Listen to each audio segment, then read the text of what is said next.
जय हिंद है। Jharkhand board class 12 यानी कि इंटरमीडिएट के छात्रों के बोर्ड एग्जाम 2024 का हिस्ट्री का प्रश्न पत्र जिसका एग्जाम आज हुआ है। और दोस्तों मैं आज इस वीडियो के माध्यम से इसमें दिए गए सभी 30 ऑब्जेक्टिव प्रश्नों का उत्तर एक एक करके आपसे छात्रों को बताऊंगा। तो बच्चों चलिए आप लोग तैयार हो जाइए और सीरियल नंबर 1 से लेकर 30 तक के सभी प्रश्नों के उत्तर को मिलाना शुरू कीजिए और देख लीजिए कि 30 में से आपने कितने प्रश्नों का सही जवाब दे करके आया है और कितने प्रश्नों का गलत जवाब दिया है। और बच्चों यहाँ पर आपका जो पहला प्रश्न पूछा गया था वह था कि हड़प्पा सभ्यता का प्रसिद्ध बंदरगाह लोथल किस राज्य में है। तो बच्चों इसका सही उत्तर होगा आपका ऑप्शन नंबर सी गुजरात। इसका बच्चों हम लोग आगे बढ़े तो आपका जो अगला प्रश्न पूछा गया दूसरा प्रश्न वह है कि पाटलिपुत्र की स्थापना किसने की थी, जिसको अभी वर्तमान में हम लोग पटना कहते हैं, तो उसकी स्थापना किसने की थी। तो बच्चों इसका सही उत्तर होगा आपका ऑप्शन नंबर सी उदयन ने। बच्चों इसको अगर आप लोग गूगल में सर्च करिएगा तो यहाँ पर आप लोग को अजात शत्रु निकलता है गूगल में, लेकिन यहाँ पर वो ऑप्शन नहीं दिया गया है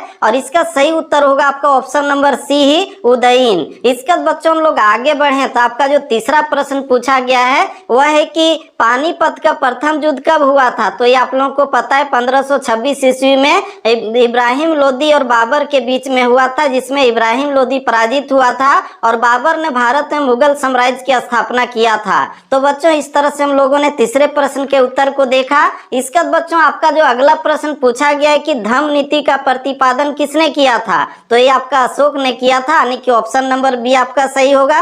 और बच्चों आगे हम लोग बढ़े तो आपका जो पांचवा प्रश्न पूछा गया है वह है कि भक्ति आंदोलन के निर्गुण शाखा के प्रमुख संत कौन थे। तो इसका सही उत्तर होगा आपका ऑप्शन नंबर सी कबीरदास। इसका बच्चों हम लोग आगे बढ़े तो आपका जो छठा प्रश्न पूछा गया था वो पूछा गया कि ह्वेनसांग किसके दरबार में भारत आया था। तो हर्षवर्धन के दरबार में आया था, यानी कि इसका सही उत्तर हो जाएगा ऑप्शन नंबर डी। तो इस तरह से हम लोगों ने 6 प्रश्नों के उत्तर को मिला लिया जो बहुत ही आसान प्रश्न पूछे गए हैं। इसका बच्चों हम लोग आगे बढ़े तो आपका जो अगला प्रश्न पूछा गया है वह है कि विजयनगर के प्रसिद्ध शासक कृष्णदेव राय किस वंश से संबंधित थे। तो बच्चों वह जो है तुलु वंश से संबंधित थे, यानी कि इसका सही उत्तर होगा ऑप्शन नंबर सी। इसका हम लोग आगे बढ़े तो आपका जो 8वां प्रश्न पूछा गया है वो है कि हुमायूं नामा की रचना किसने की। हुमायूं नामा की रचना किसने की थी। तो बच्चों इसका सही उत्तर होगा आपका ऑप्शन नंबर सी गुलबदन बेगम। तो इस तरह से हम लोगों ने 8 प्रश्नों के उत्तर को मिलाया।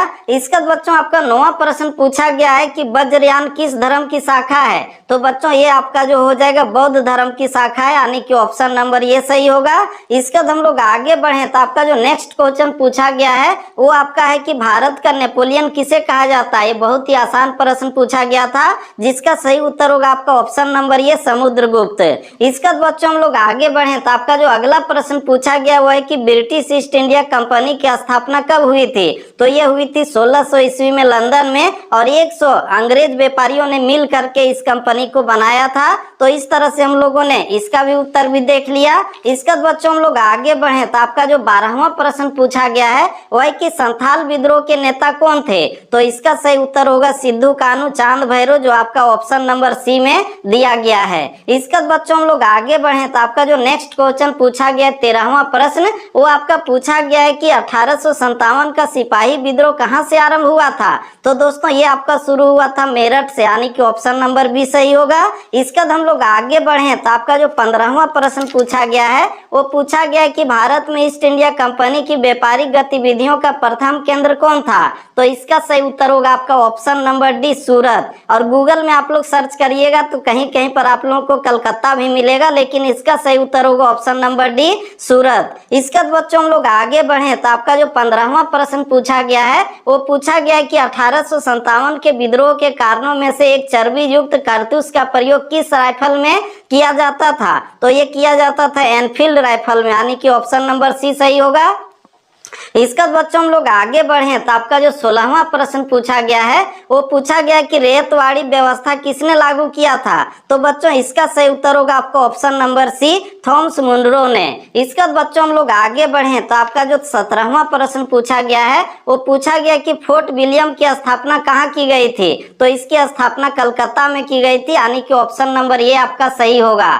इसका बच्चों हम लोग आगे बढ़े तो आपका जो अगला प्रश्न पूछा गया है 18वां प्रश्न वो पूछा गया कि मेघदूतम के रचनाकार कौन है। तो बच्चों इसके जो रचनाकार हैं वो आपके कालिदास हैं, यानी कि ऑप्शन नंबर बी सही है। इसके बाद आपका जो 19वां प्रश्न पूछा गया था वह है कि यूनेस्को ने हम्पी को विश्व विरासत स्थल कब घोषित किया था, तो 1986 ईस्वी में, यानी कि ऑप्शन नंबर बी सही होगा। इसके बाद हम लोग आगे बढ़े तो दोस्तों आपका जो 20वां प्रश्न पूछा गया है वो पूछा गया है कि हड़प्पा सभ्यता के किस स्थान से कांसे की नर्तकी का प्रमाण मिला है, तो बच्चों इसका सही उत्तर क्या होगा, इसका सही उत्तर होगा आपका ऑप्शन नंबर ए मोहनजोदड़ो। इसके बाद बच्चों हम लोग आगे बढ़े तो आपका जो 21वां प्रश्न पूछा गया है वो पूछा गया है कि रामायण के मौलिक रचनाकार कौन है। सबसे पहले रामायण की रचना किसने की थी, तो वो वाल्मीकि ने की थी, यानी कि ऑप्शन नंबर सी सही होगा।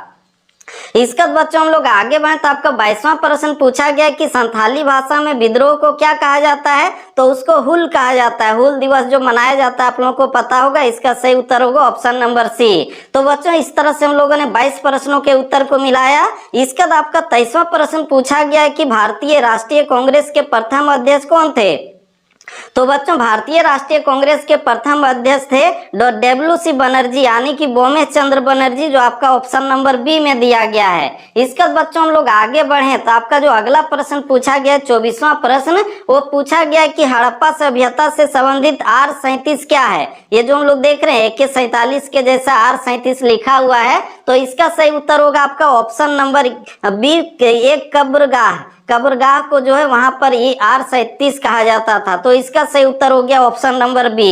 इसके बाद बच्चों हम लोग आगे बढ़े तो आपका जो 25वां प्रश्न पूछा गया है वो आपका पूछा गया है कि इब्न बतूता कहाँ से भारत आया था, तो वो जो है मोरक्को से आया था, यानी कि ऑप्शन नंबर डी सही होगा।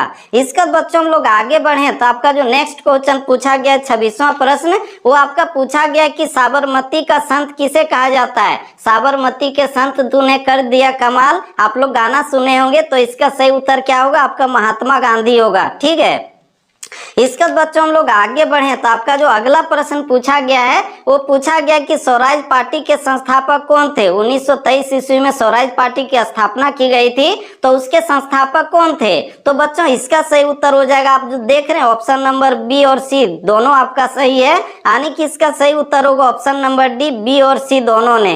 इसके बाद बच्चों हम लोग आगे बढ़े तो आपका जो अगला प्रश्न पूछा गया है वह है कि भारत में सर्वप्रथम सोने का सिक्का किसने जारी किया था, तो बच्चों ये जारी किया था आप जो ऑप्शन नंबर सी में देख रहे हैं इंडो ग्रीक ने। तो बच्चों इस तरह से हम लोगों ने कुल 28 प्रश्नों के उत्तर को मिला लिया। इसके बाद बच्चों मैं आगे बढ़ूं इससे पहले आप लोगों से एक छोटा सा रिक्वेस्ट है कि अपने प्यारे प्यारे हाथों से इसका जो लाइक बटन है वहां पर जाकर के उसे दबा दीजिए, और साथ ही साथ हो सके तो इस यूट्यूब चैनल को आप लोग सब्सक्राइब करके रख लीजिए, ताकि मैं ठीक इसी तरह से आप लोगों को हमेशा के लिए हेल्प कर सकूं।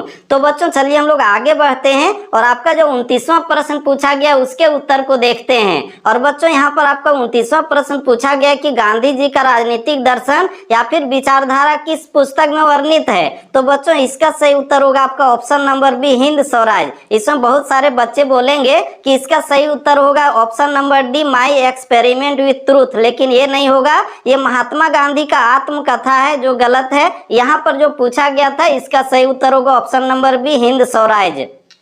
इसके बाद बच्चों हम लोग आगे बढ़े तो आपका जो अंतिम और 30वां प्रश्न पूछा गया है वह है कि हड़प्पा सभ्यता का भारत में स्थित सबसे बड़ा स्थल कौन है, तो भारत में जो हड़प्पा सभ्यता का सबसे बड़ा स्थल है उसका नाम है राखी गढ़ी, यानी कि ऑप्शन नंबर सी सही होगा। तो बच्चों इस तरह से हम लोगों ने कुल मिलाकर के 30 ऑब्जेक्टिव प्रश्नों के उत्तर को मिला लिया। बच्चों आप लोगों का 30 में से कितने प्रश्नों का उत्तर सही गया था आप लोग कमेंट के माध्यम से जरूर बताइएगा। बच्चों इसके चलिए हम लोग आगे बढ़ते हैं और देखते हैं कि आपका जो सब्जेक्टिव प्रश्न पूछा गया था तो उसमें कौन कौन से प्रश्न पूछे गए थे, और मैंने जो आप लोगों को बताया था तो उसमें कुछ भीड़ा था या फिर नहीं भीड़ा था। तो बच्चों आप लोग यहाँ पर देख सकते हैं आपका जो पहला प्रश्न पूछा गया था कि प्राचीन भारतीय इतिहास के अध्ययन के कौन कौन से स्रोत हैं, तो ये आपका पहला प्रश्न पूछा गया था। और इसके बाद हम लोग आगे बढ़े तो आपका जो और भी प्रश्न पूछे गए थे कि अकबर का जन्म कब और कहाँ हुआ था, शगुन भक्ति क्या है, पहाड़िया कौन थे। इसके बाद आगे हम लोग बढ़े तो आप लोगों का जो आगे हम लोग देख रहे हैं और भी बहुत सारे प्रश्न पूछे गए थे, जिसमें हम लोग देख रहे हैं कि बहुत सारे प्रश्न मैंने जो बताया था आप लोगों को उसमें से भीड़ा था। और उसमें कौन कौन भीड़ा था आप लोग यहाँ पर देख सकते हैं, इसका मैंने उत्तर आप लोगों को बताया था।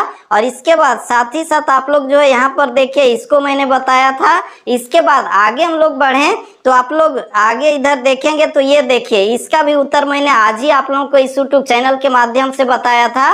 और इसके बाद हम लोग आगे बढ़े तो आगे आप लोग देखिए, इसका भी उत्तर मैंने आप लोगों को इसी यूट्यूब चैनल में बता दिया था। और इसके बाद हम लोग आगे बढ़े तो हाँ, इसके बाद देखिए लास्ट वाला जो प्रश्न आपका दिया गया है 52 नंबर वाला प्रश्न, तो इसका भी उत्तर मैंने आप लोगों को आज ही बताया था, जिसमें पूछा गया कि भारतीय संविधान की प्रमुख विशेषताओं का वर्णन करें। तो इसे भी मैंने आप लोगों को इस यूट्यूब चैनल के माध्यम से बताया था। तो बच्चों इस तरह से मैंने जो आप लोगों को बताया था उसमें से बहुत सारे प्रश्न भिड़े थे। और बच्चों ठीक इसी तरह का आप लोग वीडियो पाना चाहते हैं या फिर आंसर की को पाना चाहते हैं तो इसके लिए इस यूट्यूब चैनल को सब्सक्राइब करके इसके नोटिफिकेशन बेल को प्रेस करके रख लीजिए। और बच्चों यह वीडियो आपके लिए थोड़ा सा भी हेल्पफुल रहा होगा तो लाइक कीजिए और अपने दोस्तों को भी ज्यादा से ज्यादा शेयर कीजिए। तो बच्चों फिर से मिलते हैं हम लोग नेक्स्ट वीडियो में, तब तक के लिए जय हिंद, वंदे मातरम, जय झारखंड, जोहार Jharkhand. Thank you, best of luck. आप लोग बोर्ड एग्जाम का बाकी जो एग्जाम बचा हुआ है उसको बहुत ही अच्छे ढंग से लिखिए और फर्स्ट डिवीजन से भी अधिक अंकों से पास होइए। धन्यवाद।